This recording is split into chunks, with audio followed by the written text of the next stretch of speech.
Larry. When you say Larry, you say in Stafford coming up. What's going on, Larry? Hey, what's going on, Indy? Son, how y'all doing, man? Good. Hey, man, look here. I'm going to hit on a lot of stuff, man, because y'all, whenever Sean is on, man, you just sit back and you really, truly appreciate how you and Sean interact, Indy, with y'all conversation. And you know I want to be in there when y'all off the air to hear all the stuff y'all talking about, because I know it's some good stuff that's going to go down. A couple things, Indy, when you go to Amsterdam, the only thing you need to remember is don't take your ass into the blue light district. Stay your ass in the red light district. That blue light is where you get in trouble, because you don't know what's over there, man. It may be a him, her, she, thee, that, all that other stuff, man.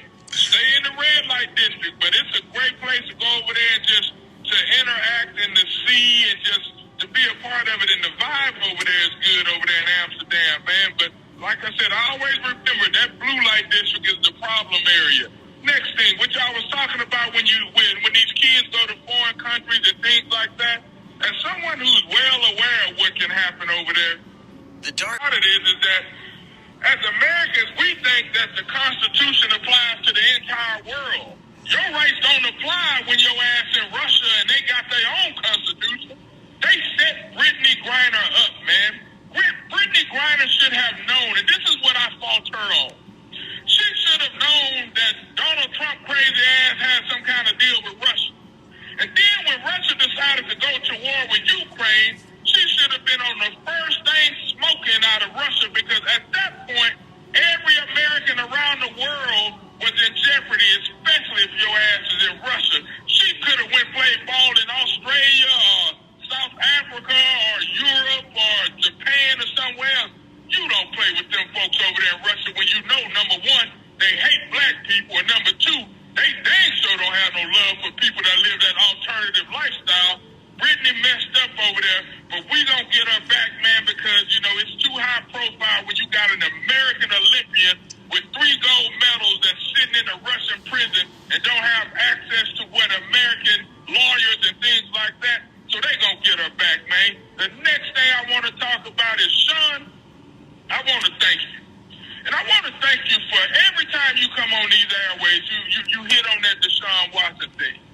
And here's where I'm at with this. If I was Deshaun Watson this morning, I would be calling David Mulugeta and tell him to get me 2 or 3 of my attorneys on the phone, and we would be drafting up a letter and sending it to Roger Goodell's ass and filing some kind of defamation of character or something on his ass for calling this young man a predator. I ain't never hear Roger Goodell call old Robert Kraft a predator when he was down there with them hookers in that spa down the street from Mar-a-Lago.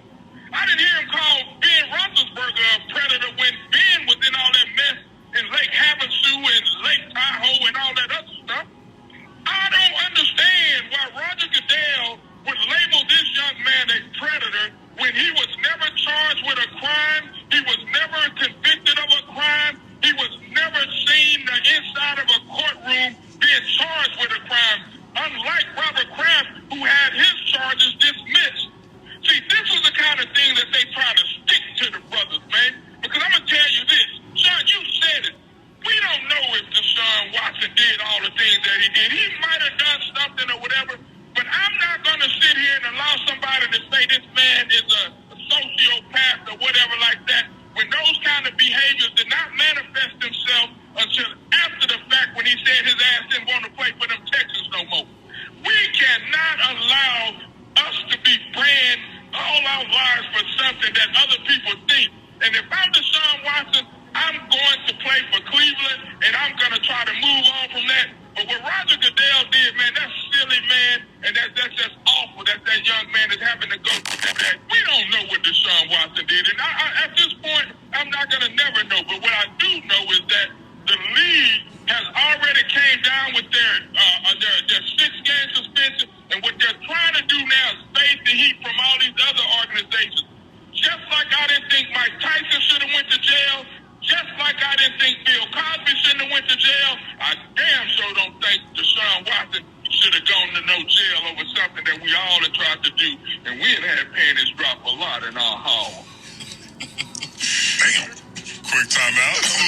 In the Trenches, only on Sports Talk 79. The views of Larry and Stafford is not but so the views